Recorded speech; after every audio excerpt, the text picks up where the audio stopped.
The trail behind the King James, ancient texts, lost resources, and the Pure Line. When people say the King James Bible came out in 1611, they make it sound like it just appeared out of nowhere.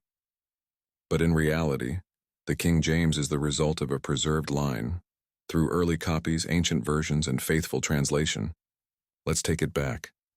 The original scriptures were written from around 1500 BC to 100 AD, the Old Testament in Hebrew and Aramaic, the New Testament in Greek. From there, copies were made, faithfully and widely. Among the earliest complete Old Testament versions was the Septuagint, a Greek translation from around 250 BC. Then came the Old Latin, used by early Western Christians, and eventually the Latin Vulgate, completed by Jerome in the 4th century AD. But those weren't the only sources.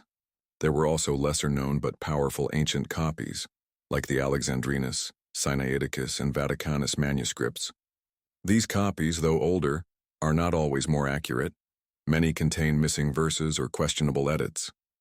But the King James translators knew of these. They compared them, weighed them, and did not rely on them blindly. Long before 1611, men like John Wycliffe translated the Bible into English using the Latin Vulgate.